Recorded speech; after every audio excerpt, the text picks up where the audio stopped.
Shalom saudara dalam Tuhan. Saudara, di luar sana ada orang-orang tertentu mengatakan bahwa Alkitab itu palsu, Alkitab itu diubah-ubah, Alkitab itu bukan firman Tuhan, dan ada juga sebagian orang mengatakan bahwa Alkitab itu salah, terjemahannya salah, apalagi aslinya salah, seperti atau contohnya seperti di video berikut. Berawal dari mempertanyakan keaslian Alkitab, Jesslyn Thea Lestari akhirnya masuk Islam. Alkitab itu kan saat turun kepada Tuhan itu bukan dalam bahasa Indonesia. Betul. Kalau sampai terjemahannya saja sudah salah, apalagi aslinya. Dan pertanyaannya, aslinya di mana? Itu dia. Mana aslinya? Iya. Misalnya di dunia translator, Iya. asli bahasa yang saya terjemahkan adalah bahasa Cina mutlak. Iya. Ada pembuktiannya. Iya. Mana asli Alkitab? Nah, saudara dalam Tuhan, buat orang-orang di luar sana yang mengatakan Alkitab palsu, Alkitab berkesalahan, Alkitab diubah-ubah dan lain sebagainya, Bapak Bambang Nursena menjawab hal itu dengan jawaban yang sangat luar biasa, dan pastinya jawaban yang memberikan pencerahan bagi kita bahwa Alkitab itu asli adanya dan tidak pernah diubah dan tidak pernah terubah. Nah, saudara dalam Tuhan, langsung saja kita simak penjelasan beliau di video berikut, dan pastikan tekan tombol like, tekan tombol subscribe dan share video ini supaya menjadi berkat bagi banyak orang. Iman Kristen itu sumbernya tertulis adalah kitab suci yang dalam bahasa Indonesia dinamakan Alkitab.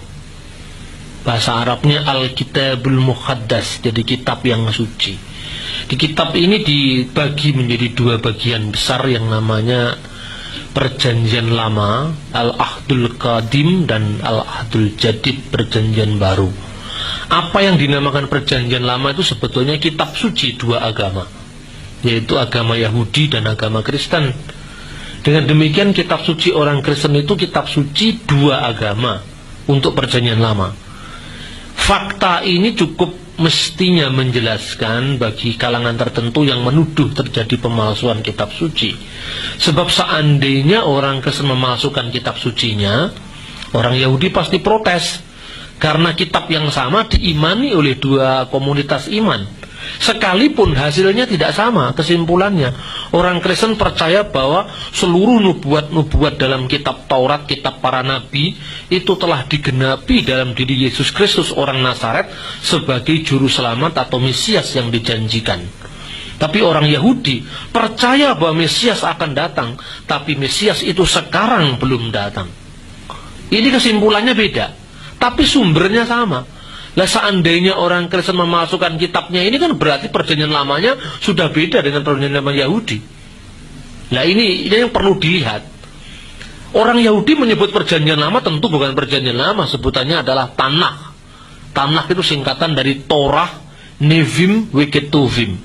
Taurat, nabi-nabi, dan tulisan-tulisan suci. Orang Kristen menyebut perjanjian lama. Kenapa perjanjian lama? Karena dia yakin sudah ada yang baru.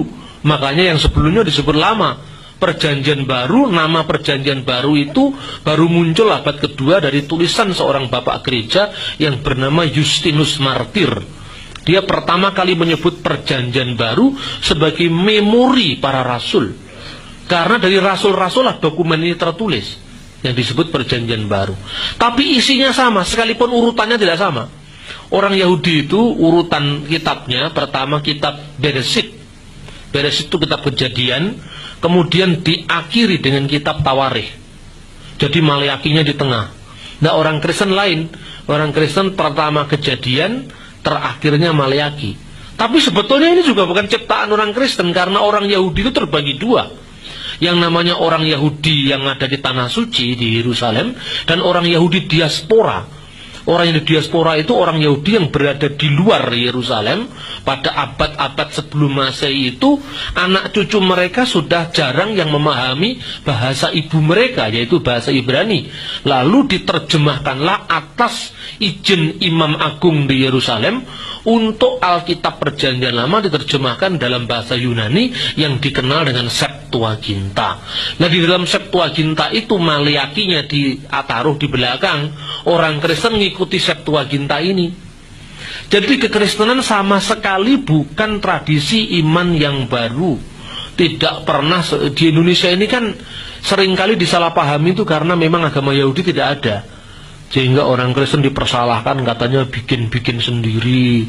Ketuhanan Yesus itu ditentukan oleh Konsili Nikea tahun 325. Itu menurut ibu kita Irene Handono katanya seperti itu.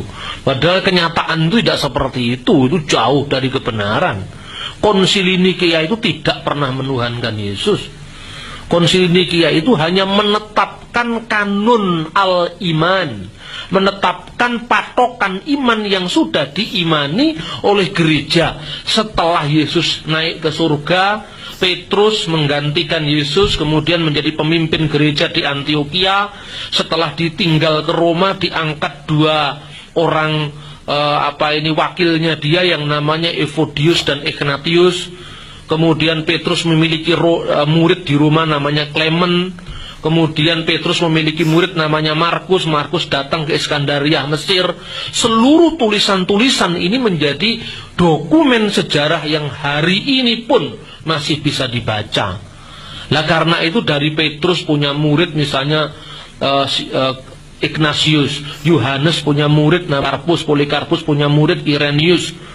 Misalnya Yohanes punya murid namanya Papias. Itu masih bisa dilacak semuanya, sehingga kalau dikatakan selamanya dalam diskusi dengan saudara-saudara kita umat Islam, misalnya baru-baru ini ada saudara Martin Sinaga dengan siapa itu, Sanihu Munir atau siapa itu bukan dialog, itu monolog. Itu dialog itu memberi tempat pada perbedaan, membiarkan orang menurut pilihannya, menghormati pilihan orang, dan kemudian disimpulkan seluruh orang di luar Islam kafir. Itu bukan dialog, itu sageleme dewe. Itu mengukur orang dari paradigma kita, tidak bisa seperti itu. Negara kita kalau muncul orang-orang seperti itu, cepat atau lambat akan segera bangkrut negara ini, tidak bisa.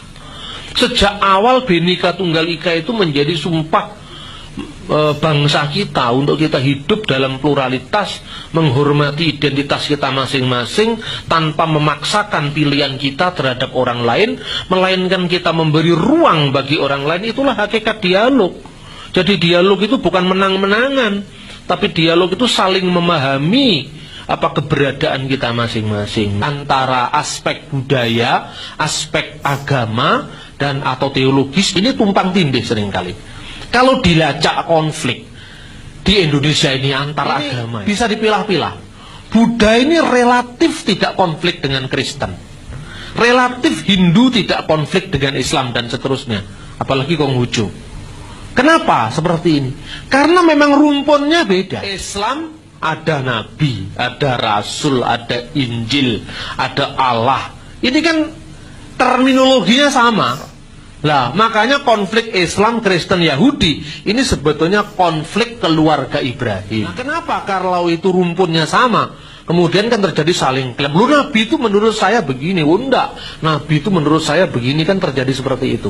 Sebetulnya umat Kristen di Indonesia itu kemungkinan dengan Islam itu lebih banyak karena aspek budaya. Kenapa? Kristen di Indonesia ini kan kebanyakan asalnya dari Amerika atau Eropa.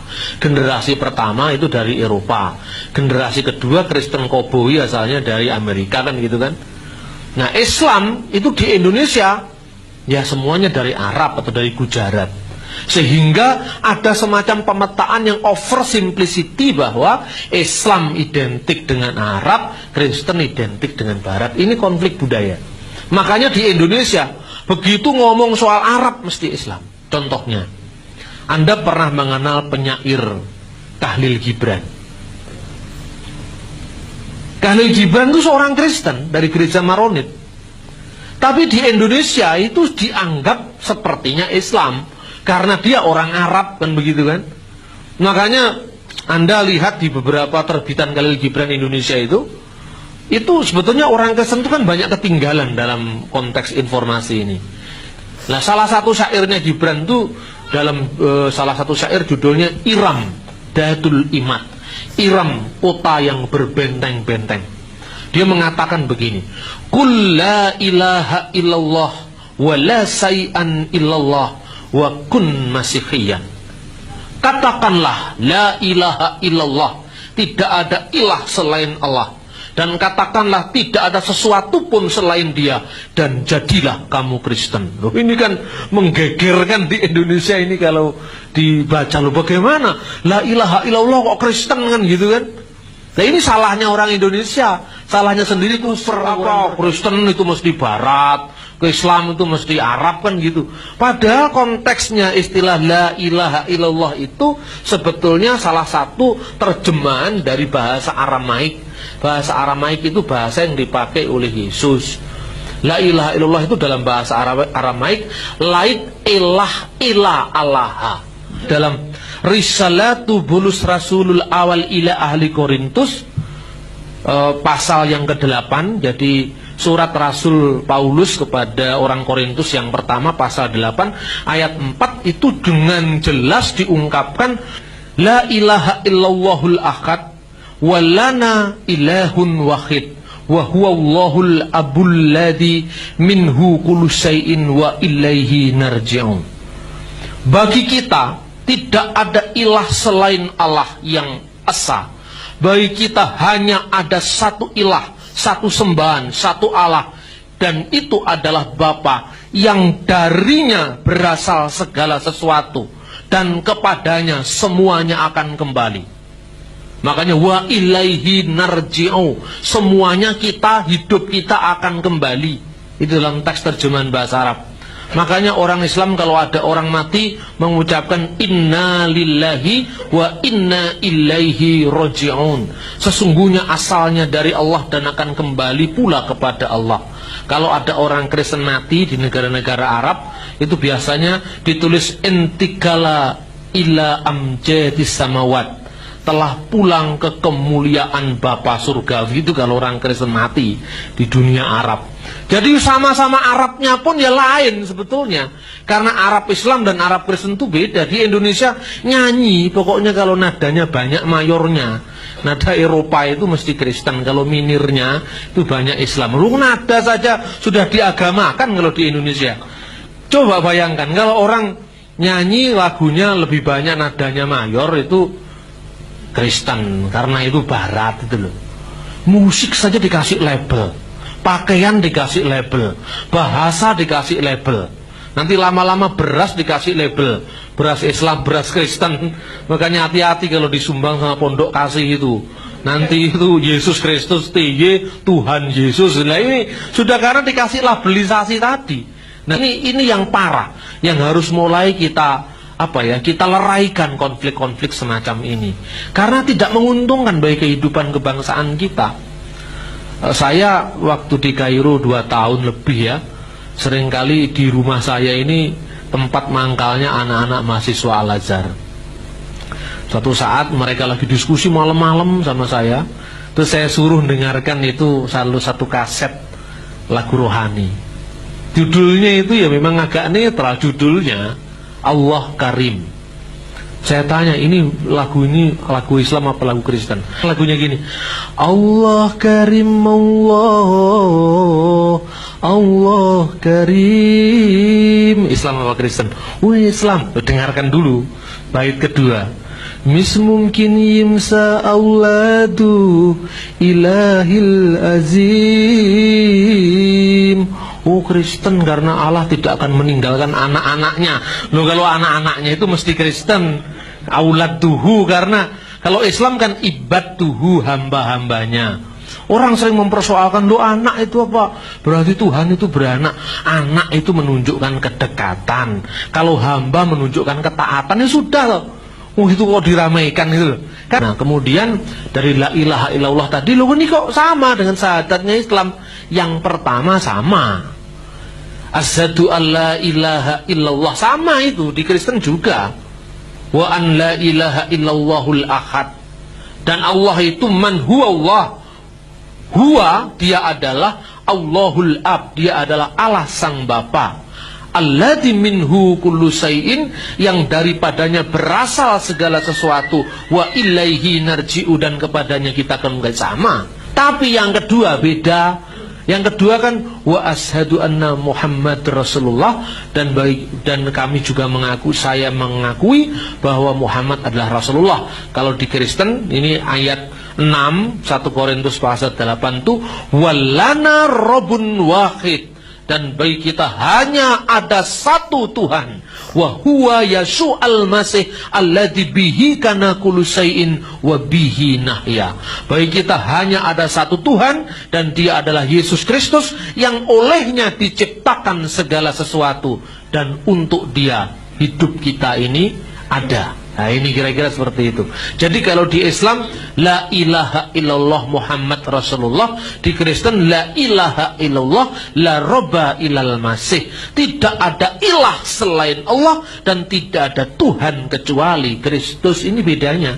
Jadi di Kristen mengenal yang namanya the divine of Jesus Christ atau Godhead of Jesus Christ, keilahian Yesus, dan Lordship of Jesus Christ, ketuhanan Yesus. Lah apa bedanya ketuhanan dan keilahian? Keilahian menunjuk kepada dia yang disembah, tapi ketuhanan menunjuk kepada dia yang berkuasa. Nah ini beda. Kalau ngomong tentang Quran dibaca menurut tilawat, itu mesti Islam, kan gitu kan? Di Timur Tengah Anda lihat seluruh gereja, termasuk yang Protestan sekalipun, itu kalau membaca Alkitab ditilawatkan. Kalau di Islam namanya tilawat, di Kristen namanya mulahan, dibaca dengan nada. Jadi kalau di Islam itu kan selesai dibaca ayat Quran diawali dengan a'udzubillahi minasyaitonirrajim bismillahirrahmanirrahim, dibaca ayatnya, kemudian terakhir shadaqallahu azim, maha benar Allah dengan segala firman-Nya. Shadaqallahul azim itu maha benar Allah ditambahi dengan segala firman-Nya, karena konteksnya memang membaca firman. Kalau di Kristen itu biasanya diakhiri dengan kata-kata, kalau pembacaan Injil, al-masdulillahi daiman, al-masdulillah segala kemuliaan bagi Allah senantiasa. Kalau Mazmur diawali dengan kata-kata min masamir liyabina Dawudan nabi wa maliku tahir barakatullahu alaina amin ilahi ilahi limada taruhtani. Terakhirnya disambut jemaat dengan haleluya. Itu Kristen, bukan Islam. Nah kalau di Indonesia, nah saya bawa kaset ini ke Paramadina. Waktu saya memberikan ceramah diundang oleh almarhum Cak Nur. Tidak tahu bagaimana kaset itu akhirnya jatuh kemana-mana kan. Nah tiba-tiba saya dengar itu kasetnya siapa itu, Ibu Irini Handono itu. Kemudian dia tunjukkan tentang bahaya kristenisasi, gitu. Kemudian coba saudara-saudara dengarkan, ini pengajian Quran, apakah ini qasidah atau ini apa nih? Ceklek, haleluya. Inilah pengaburan akidah Islam. Lo yang kabur ya dia sendiri. Wong di Mesir semuanya begini kok. Lo siapa yang kabur ini? Dan siapa yang mengaburkan? Ini memang asli dari sononya begitu. Makanya saya bawa anak Al-Azhar datang ke gereja Margides di Kairo. Saya tunjukkan, kamu berapa lama di Mesir? 7 tahun mas. Kon iki nggak pernah tahu katanya. Lewat tok katanya. Nah coba masuk. Lek kamu merasa itu haram, incengen tok isinya apa nang jero. Saya bilang gitu. Nah kemudian dia lihat, loh itu mungkin dipengaruhi Islam katanya. Itu kok kubahnya loh, Islam dipengaruhi Bizantium.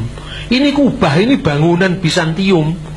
Bangunan Bizantium kemudian diambil alih oleh Kristen dan diambil alih oleh Islam. Dua-duanya sama minjem. Itu kan arsitek itu netral. Di Indonesia dibuat joglo ya enggak apa-apa. Arsitektur itu netral, salahnya sendiri wong negaranya iklimnya tidak cocok kok tetap aja pakai kubah. Ini kan juga salah itu sebetulnya. Kalau menurut teori arsitek itu kan salah itu. Kalau Indonesia ya mesti banyak kayunya, atau ya seperti Masjid Demak itu lebih cocok gitu. Itu kan soal arsitektur. Nah terus yang lihat itu gereja tahun berapa itu? Itu rata-rata didirikan abad keempat. Nah sejak abad keempat Kristen ya sudah seperti itu.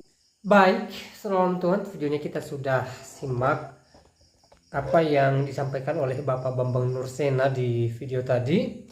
Beliau menjelaskan bahwa Alkitab itu asli, tidak pernah berubah, ya, tidak pernah dipalsukan, dan keaslian daripada Alkitab itu teruji bahkan dari sisi sejarah. Nah, saudara dalam Tuhan, apa yang disampaikan beliau merupakan jawaban bagi orang-orang yang mengatakan bahwa Alkitab palsu, Alkitab itu salah, bahkan terjemahannya salah, ya, Alkitab itu diubah-ubah, Alkitab itu ini dan itu. Nah, saudara dalam Tuhan, seperti apa tanggapan saudara setelah mendengarkan apa yang dijelaskan oleh Bapak Bambang Nursena tadi?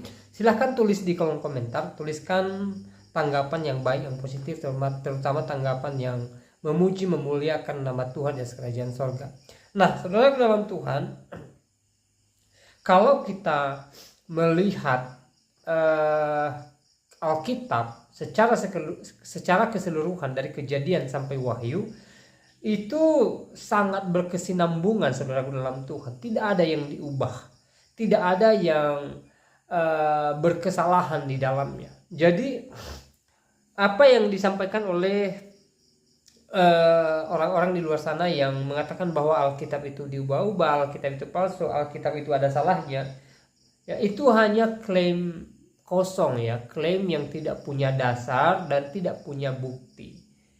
Ya, bagi orang yang mengatakan bahwa Alkitab itu palsu, ya, lalu ketika orang Kristen bertanya balik, kalau Alkitab palsu, tolong tunjukkan di mana palsunya dan aslinya di mana, supaya kita tahu bahwa yang asli begini, yang sekarang itu palsu, gitulah.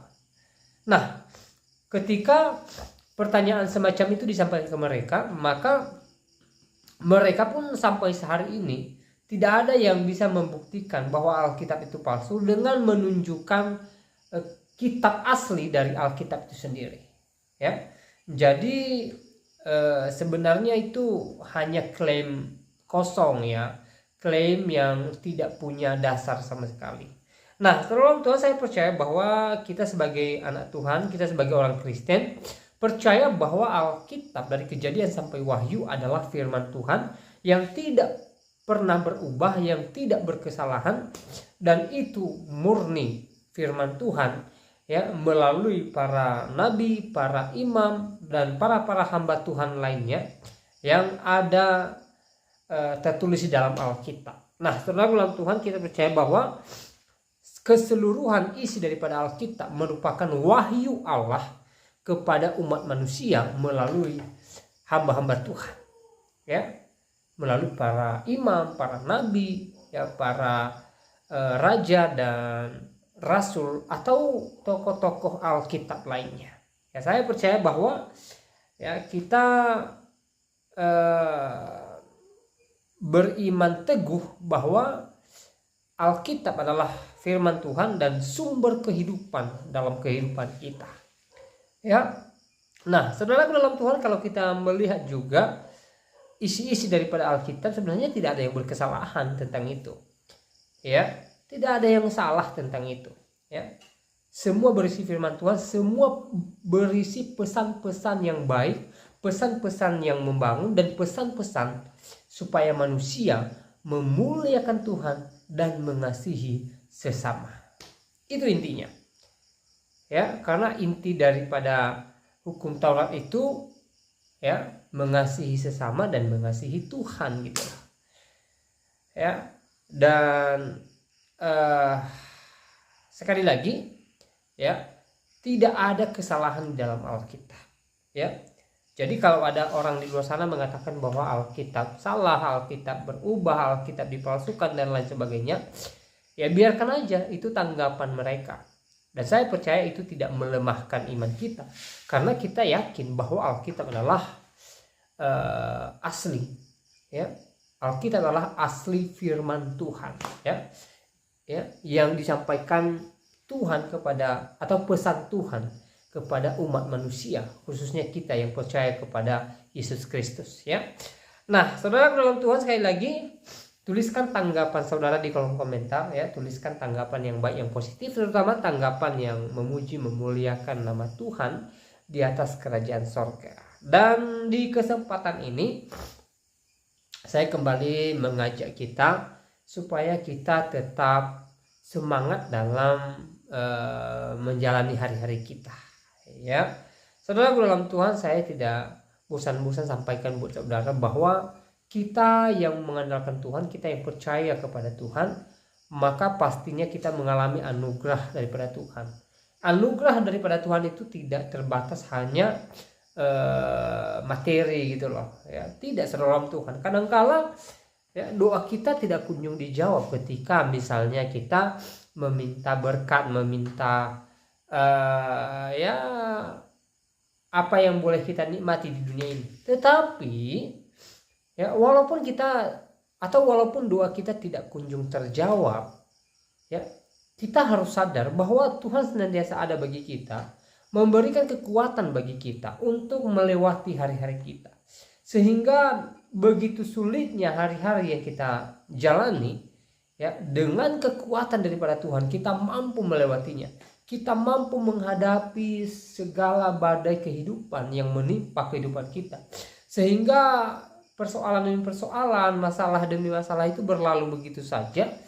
Karena kenapa? Karena di dalam diri kita itu ada kuasa Tuhan, ada kekuatan daripada Tuhan. Itu yang harus kita sadari saudara Tuhan ya. Jadi saudara bisa berpikir ya, pastinya hari-hari yang sudah saudara jalani itu pastinya ada suka dan dukanya. Nah, kalau hari-hari kita dalam sukacita ya, mungkin kita bisa ya fine aja, kita bisa santai gitu loh. Lalu bagaimana ketika hari-hari yang sudah kita jalani itu dipenuhi dengan berbagai goncangan, berbagai masalah ya, seakan-akan tidak ada jalan keluar bagi persoalan kita. Tetapi uniknya kita bisa sampai di hari ini, bahkan kita bisa melewati persoalan itu ya, persoalan itu bisa berlalu gitu loh. Kenapa demikian ya? Sekali lagi saya sampaikan bahwa kita harus sadar bahwa di dalam diri kita ada kuasa Tuhan, ada kekuatan daripada Tuhan ya. Jadi seperti yang saya bilang di awal, bahwa berkat Tuhan itu atau anugerah Tuhan itu tidak terbatas kepada materi saja, tetapi ada anugerah Tuhan yang Dia berikan kepada kita melalui kekuatan ya, melalui kemampuan, melalui kehebatan gitulah. Sehingga seberat apapun persoalan kita, kita bisa melewatinya, kita bisa menyelesaikannya, dan kuasa Tuhan nampak dalam diri kita. Nah, saudara dalam Tuhan ya, sekali lagi mari kita tetap semangat menjalani hari-hari kita, dan juga mari kita menjadi orang yang senantiasa bersyukur kepada Tuhan ya, karena Tuhan menjadi sumber anugerah, sumber kekuatan dalam kehidupan kita. Dan yang tidak kalah penting daripada itu, kita juga harus mentaati firman Tuhan. Kita jadikan firman Tuhan sebagai dasar hidup kita, sebagai teladan dalam kehidupan kita, untuk kita berlangkah, untuk kita bekerja, untuk kita berpikir, dan untuk kita melakukan berbagai hal ya, selama kita hidup di dunia ini ya. Mari kita taat akan firman Tuhan ya. Nah, saudara Tuhan, saya percaya bahwa kita yang taat akan firman Tuhan, pastinya kita adalah orang-orang yang mengalami Tuhan, mengalami kuasa Tuhan, dan mengalami berkat-berkat Tuhan. Nah, saudara Tuhan, saya tidak terlalu panjang lebar menyampaikan pesan melalui video ini ya. Semoga video singkat ini memberkati kita, menguatkan iman kita, dan membuat kita semakin bersukacita. Dan kiranya Tuhan Yesus Kristus memberkati kita semua. Shalom.